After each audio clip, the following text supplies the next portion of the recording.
Porsigido ang higad na yan eh. Mukhang gagawa siya ng paraan na makasalisi siya kay Rome. Hi, Rome. Emma, hindi ko akalain makikita kita rito. I was around the area, so naisip ko puntahan ka na lang dito para sabay tayo umuwi. Okay. Ano, kain tayo sa labas. Dinner tayo, gusto mo? Sure. Okay. Let's go.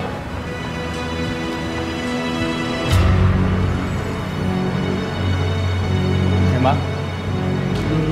Tinitingin-tingin mo dyan?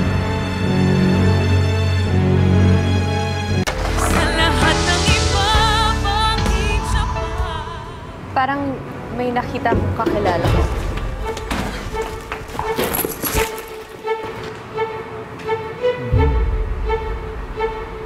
Wala yun, halika na. Emma! Emma! Emma!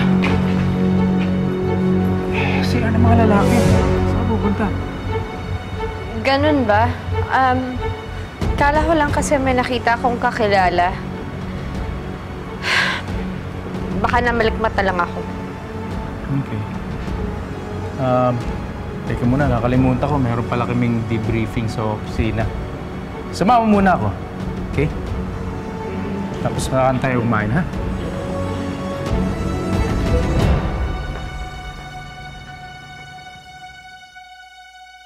Ano ginagawa mo dito? Pakailan mo ba? Kailangan ko nang lumabas ulit.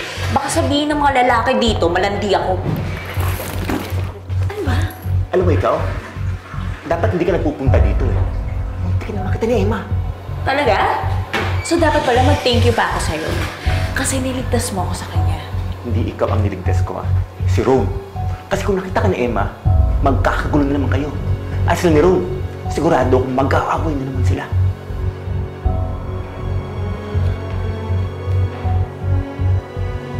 Chandler, favor naman oh. Set up mo naman kami ni Rome. Kailangan ko lang siya makausap. Importante lang talaga. I'm sorry, hindi kita matutulungan. Wala akong pakialam sa inyo. Hoy!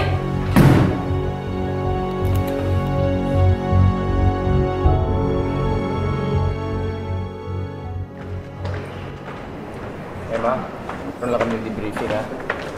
Sige, okay lang. Hindi na lang kita sa labas. Sige, balik ako dito, ha? Sige.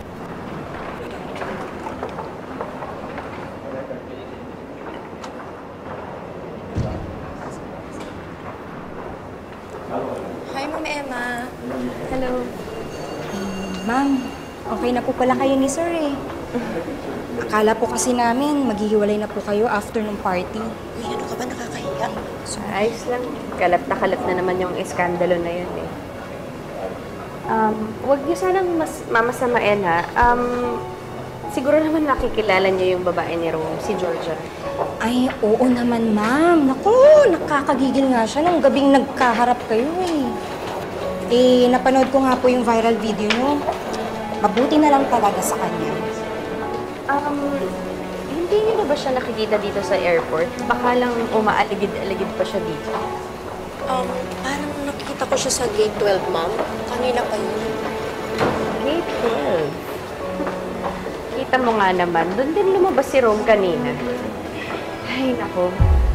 Please do me a favor. Just in case makita niyo siya, huwag niyo naman sanang palapitin sa asawa ko. Alam niyo kasi hindi niya talaga makontain yung kalandian niya.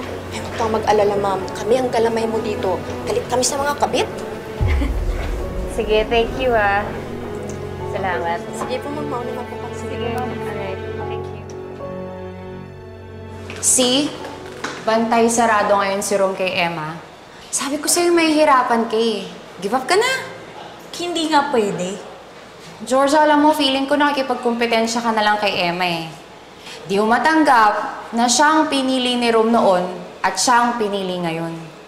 Oo, hindi ko talaga matanggap. At bukod doon, alam mo kung bakit ako nagkakaganito dahil kay Rome. Nagka-affair na kami, so hindi ko na siya pwedeng bitawan.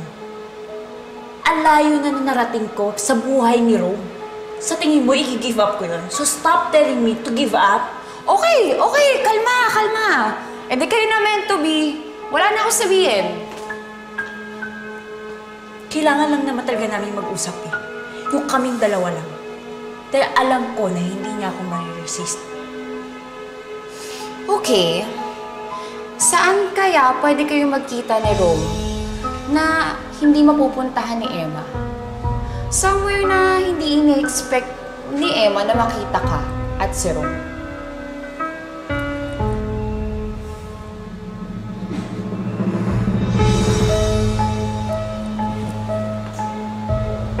Ang galing mo, sir.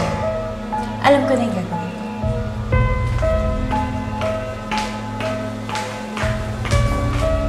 Anong gagawin mo?